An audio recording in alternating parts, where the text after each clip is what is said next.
परम आराध्य वाजितवाणी, परम आराध्य सद्गुरुदेव जिनेन्द्र परमात्मा की शाश्वत अमृत रस झरती है शुद्ध जिन देशना।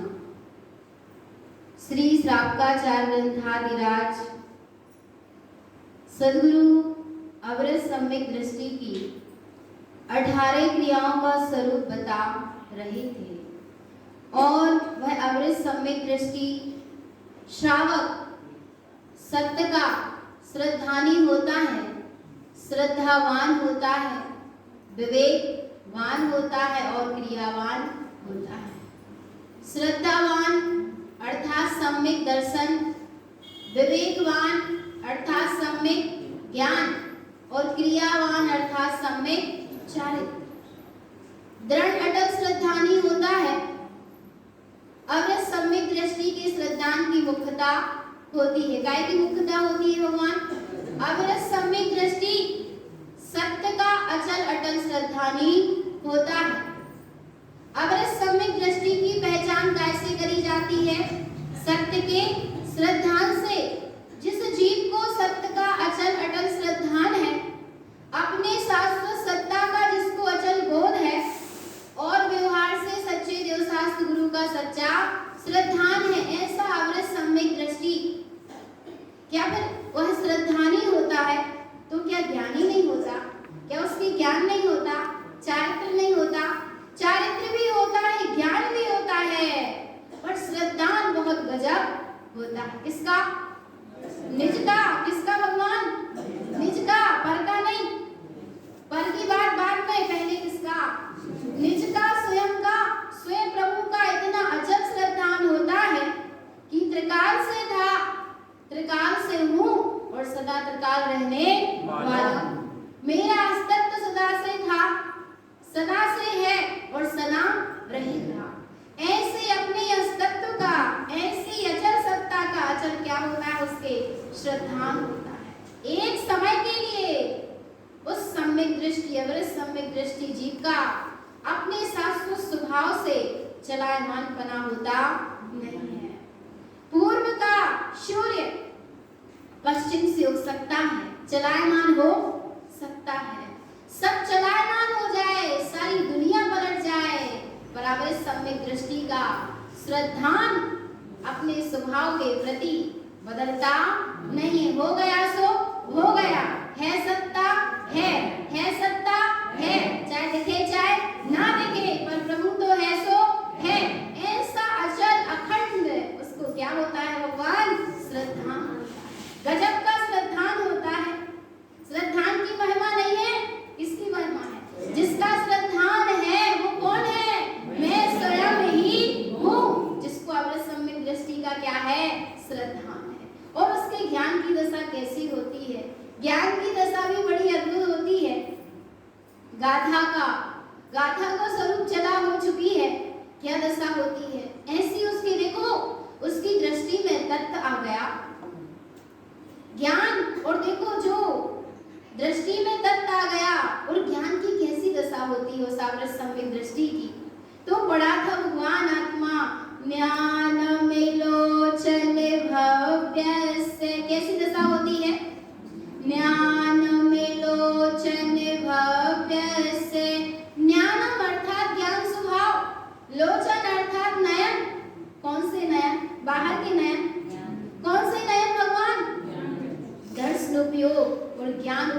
रूपी दो नयन। ज्ञानमिलोचन भव्यस्य, जिस अवृत सम्यक दृष्टि के भगवान आत्मा, सुनना ध्यान से, कैसी दशा होती है अवृत सम्यक दृष्टि के ज्ञान की। कितनी गजब दशा होती है कि भगवान आत्मा ज्ञानमिलोचन भव्यस्य, वह प्रति समय उसके दर्शन उपयोग में और ज्ञान उपयोग में ज्ञानम, अपना ज्ञान स्वभाव क्या होता है, दिखाई देता रहता है, निरंतर दिखता है। काय में दिख रहा है? दिख रहा है काय में? अपने दर्शनोपयोग और ज्ञान उपयोग में अपना ही ज्ञान स्वभाव दिखाई दे रहा है। और व्रति की ज्ञान की दशा और ऊंची होती है। कैसी ऊंची होती है? नयनम ज्ञान सुरमेनम, व्रति के ज्ञान की दशा कैसी है भगवान? व्रति के ज्ञान की दशा ये है कि उसका ज्ञान रमण कर रहा है, किसमें? अपने ज्ञान स्वभाव में। नयनम ज्ञान सुरमेनम, नयनम अर्थात दर्शन उपयोग ज्ञान उपयोग रूपी दो नयन अपने ज्ञान स्वभाव में क्या कर रहे हैं? रमण कर रहे हैं। ये और विशेषता है क्योंकि वो क्या हो गया? व्रती हो गया। और ये जो श्रद्धानी होता है, अवृत सम्यक दृष्टि होता है, इसके ज्ञान की ऐसी दशा है, इसीलिए इसके अवृत सम्यक दृष्टि के श्रद्धान की क्या कही जाती है? मुख्यता कही जाती है। और व्रति के श्रद्धान को ज्ञान की क्या कही जाती है? मुख्यता देखी जाती है। और महाव्रतियों के तो भगवान श्रद्धान की, ज्ञान की और आचरण की अर्थात चारित्र की क्या देखी जाती है? उनके ज्ञान की दशा कैसी है? बड़ी अद्भुत है। इधर रमण हो रहा था पर उधर मय हो गए। नयन मेरे ममल मयम, जिन देखत तरन विमान, बयन जिनके धुबरमनम। कैसी दशा है भगवान? नयन मेरे ममल मयम, कैसी दशा है? बड़ी अद्भुत दशा है। कितनी अद्भुत दशा है? नयन मेरे ममल मयम, क्या हो गए? नयन मेरे ममल मयम, ममलमय हो गए। क्या हो गया भगवान? अब दर्शन उपयोग का और ज्ञान उपयोग का भेद नहीं रहा। अभी देख रहे थे दर्शन उपयोग ज्ञान उपयोग जिस स्वभाव को, फिर और दूसरी दशा में उसी स्वभाव में क्या हुआ? रमण हुआ। अब क्या हो रहे हैं? मय हो गए, भेद नहीं रहा। दूध में एक चम्मच शक्कर डाली, क्या हो गई? कहाँ गई? कहाँ गई भगवान? दूध मय हो गई। क्या हो गई? अब खोजो उसमें बीनी खोजी करो तो मिलने वाली नहीं है। मिलने वाली है क्या? बस क्या होगा? आनंदम परमानंदम, बस आनंद और परमानंद आएगा। वहाँ आनंद परमानंद का भी भेद नहीं है। जो है सो है, जो है सो है, जो है सो है, बस है सो है। वास्तव में सर्वत्र में एक अपने चैतन्य स्वभाव के अलावा देखो ना चैतन्यात्मा किसकी सत्ता है? किसकी सत्ता? वह किसकी सत्ता मान रहे हो? किसकी सत्ता मान रहे जी? किसी की सत्ता है नहीं। और देखो सुनना, भगवान आत्मा आवृत सम्यक दृष्टि की अनंतानुगंधी दशाएं बन गई तो उस प्रमाण उसका क्या उत्पन्न हो गया है? चारित्र उत्पन्न हो गया। उस प्रमाण उसका क्या उत्पन्न हो गया? चारित्र उत्पन्न हो गया। अर्थात श्रद्धावान भी है, विवेकवान भी और क्रियावान भी है। हाँ, ज्ञान की उतनी उत्कृष्ट दशा नहीं, पर सम्यक दर्शन ज्ञान चारित्राणि मोक्ष मार्ग श्रद्धानी कहा जाता है। और उसके ज्ञान की दशा भी अद्भुत होती है। और चारित्र का भी भूमिका अनुसार जितनी उसकी भूमिका है क्या होता है? पालन होता है। 18 क्रियाएं ही उसका क्या है? चारित्र। 18 क्रिया उसका क्या है भगवान? चारित्र है। और सुनना, मिथ्या दर्शन श्रद्धान में क्या है? माने दर्शन में क्या होता है? मिथ्या दर्शन। ज्ञान में राग और चारित्र में कसाय काम करती है। चारित्र में क्या काम करता है? कसाय। श्रद्धान में माने सम्यक दर्शन में मिथ्या काम करता है, ज्ञान में राग काम करता है और चारित्र में कसाय काम करती है। तो मिथ्या चला गया, परिपूर्णता से चला गया ना, परिपूर्णता से अवृत सम्यक दृष्टि का मिथ्या चला गया।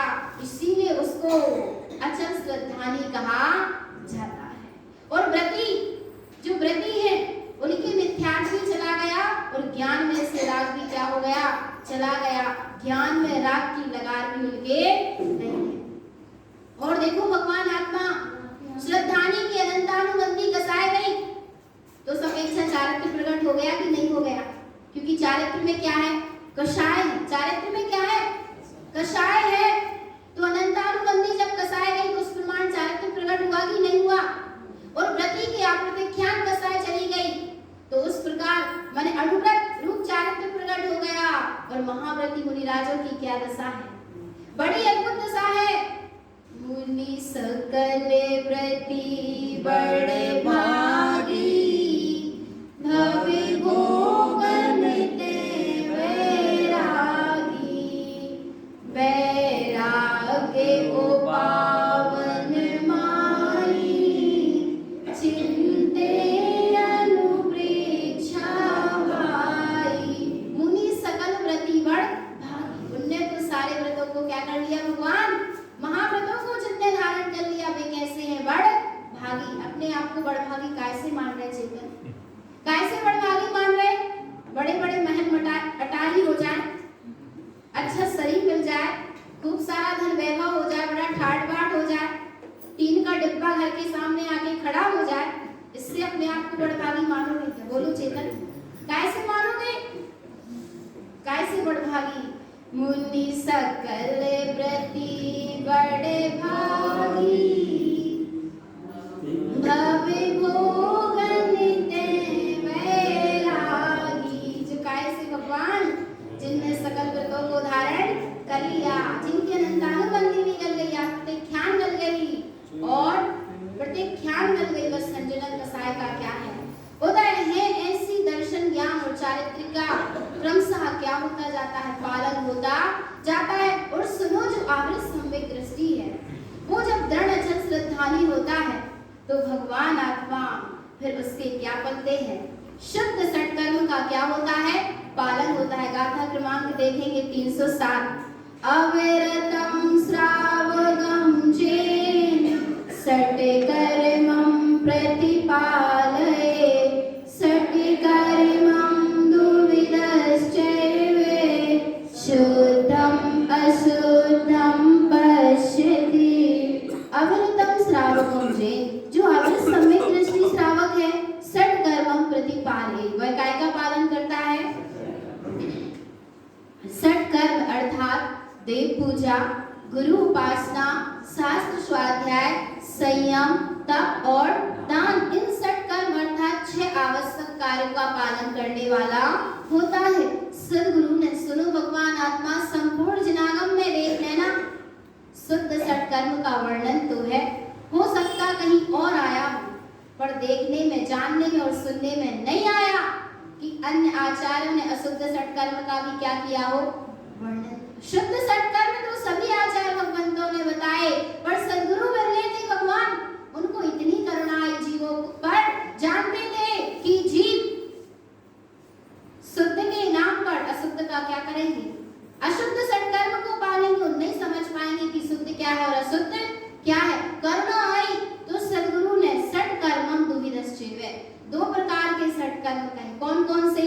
शुद्धम अशुद्धम पश्यते, शुद्ध और अशुद्ध की क्या करो भगवान, किसकी पहचान करना है, शुद्ध सत्कर्म का पालन करना है ना, देव पूजा करने की नहीं, गुरु उपासना करने की नहीं, शास्त्राध्याय, संयम, तप, दान करना है। तो पहले क्या कर लो, पश्यते, पहचान कर लो। क्या कर लो भगवान, पहचान तो कर लो, जिस क्रिया को पालना है, जिस सटावश्यक का पालन करना है, जो हमारी भूमिका है उसका जब पालन करना है तो पहले क्या करो, उसकी पहचान करो। क्या करो भगवान, पहचानो कि शुद्ध क्या है और अशुद्ध क्या है। अशुद्ध को ही शुद्ध मानकर करते रहोगे तो चेतन आत्मा मुक्ति थोड़ी ना हो जाएगी, हो जाएगी क्या, जैसा कारण वैसा कार्य। अब देखो सद्गुरु कह रहे हैं कि शुद्ध कर्म में रत रहने वाला कौन है और अशुद्ध कर्म में रत रहने वाला कौन है। शुद्धम सत्कर्मं ये, जो शुद्ध सत्कर्म कहे गए, भव्य जीवे रतो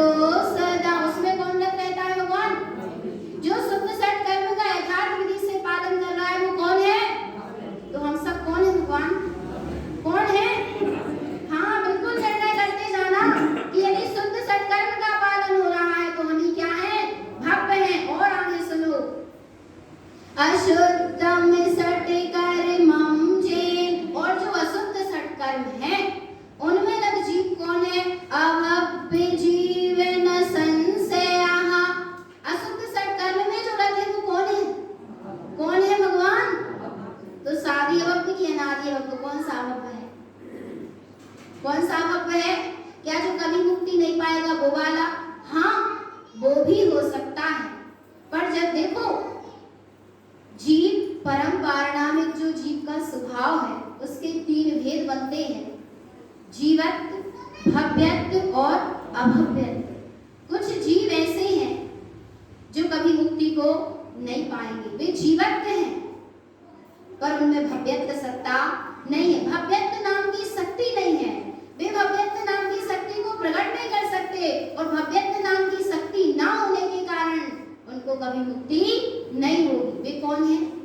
अभव्य है जो कभी मुक्ति को पा सकते नहीं है।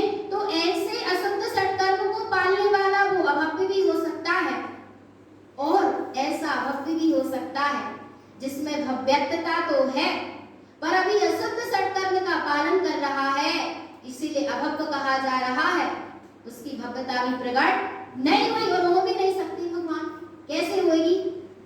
काय को मान रहा है? अशुद्ध सत्कर्म का पालन करने वाला कौन है? अभव्य है। इसीलिए भगवान आत्मा शुरुआत में एक बात कही गई थी कि गृहीत मिथ्या दृष्टि का समोसरण में प्रवेश होता नहीं है, गृहीत मिथ्या दृष्टि को जिनवाणी आत्मसात होती नहीं है। इसलिए सबसे पहले ये काम कराया गया, इसलिए सबसे पहले जो स्वरूप सुनाया गया कि जैसे बने वैसे चेतन आत्मा इस गृहीत मिथ्या का क्या कर देना? त्याग कर देना। क्योंकि अब 49 दिन अविरल रूप से क्या चल रही है?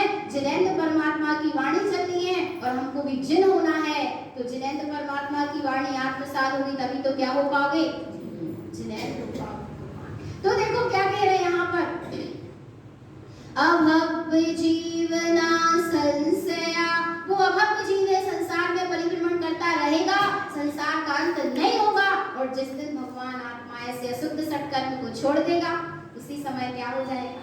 भव्य हो जाएगा। और आगे कह रहे, शुद्ध में अशुद्धम प्रोक्तम चा। शुद्ध और अशुद्ध कहे, अशुद्धम अशाश्वतम कृतम। जो अशुद्ध सत्कर्म है, अशाश्वतम कृतम, अशाश्वत को करना ही, अशाश्वत सत्कर्म का पालन करना ही अशुद्ध सत्कर्म है। शुद्ध का, शुद्धम मुक्ति मार्ग से, शुद्ध सत्कर्म का पालन करना अर्थात मुक्ति के मार्ग पर चलना है।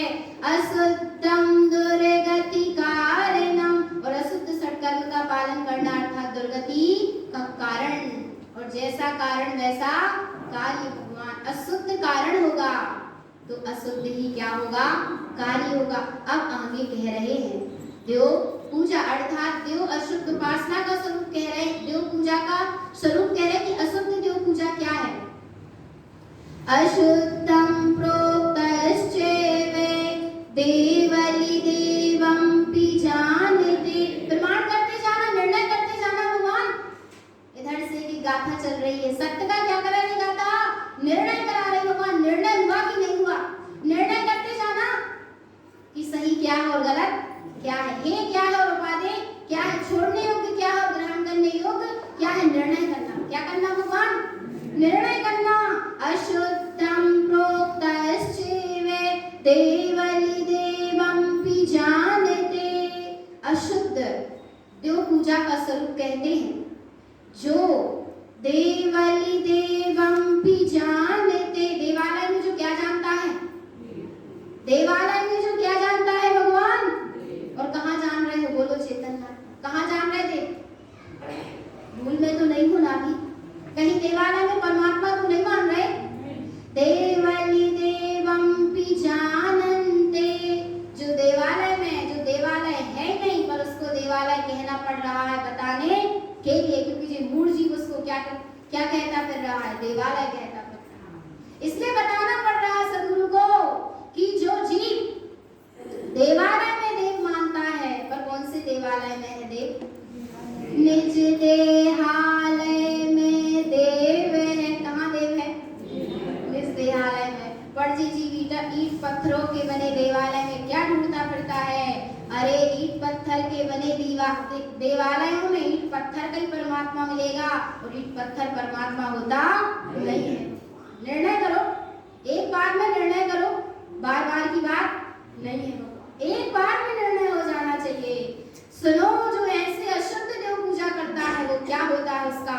क्षेत्रम अनंत हिंडन्ते, अनंत संसार में परिभ्रमण करता रहता है। प्रमाण है ना भगवान, प्रमाण चाहिए ना? क्या चाहिए? पहले प्रमाण करो, फिर प्रणाम। एक गाथा को प्रमाण दे रहे फिर भी ये जीव का, ऐसी बात नहीं है। स्वीकार तो हो रहा है सब, ऐसी बात नहीं है, स्वीकार हो रहा है, निकल रही है, धुल रहा है हृदय गृहीत मिथ्या की मान्यता हट रही है, सम्यक्त का धीरे धीरे जागरण हो रहा है। अच्छी बात है भगवान आत्मा।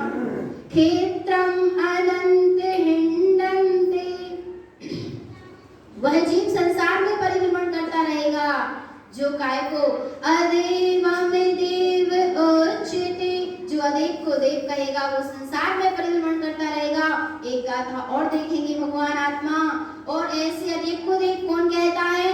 मिथ्यामय मूढ़ दृष्टि च अदेवम देव मानते, वह मिथ्यात्मय मूढ़ दृष्टि है, उसकी दृष्टि कैसी है? मिथ्यात्मय है, वो मूढ़ है, जो अदेव को क्या कहता है? देव कहता है, देव मानता है। परपंचम जैन कृतम सार्धम, वह परपंच में ही लगा रहता है, परपंच की श्रद्धा करता रहता है।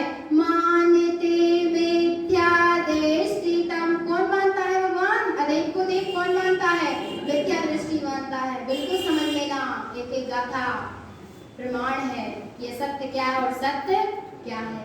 तो भगवान आत्मा देहालय में जो देव बस रहा है, ऐसे देवत्व स्वभाव की पूजा करो, ऐसी देवत्व स्वभाव की आराधना करो, ऐसे देवत्व स्वभाव का स्मरण रखो, और ऐसी अचल सत्ता का अचल श्रद्धान रखें, और इन अदेव को देवादि की मान्यता से बचते हुए अपने देवत्व स्वरूप का अचल ध्रुवटल श्रद्धान रखें।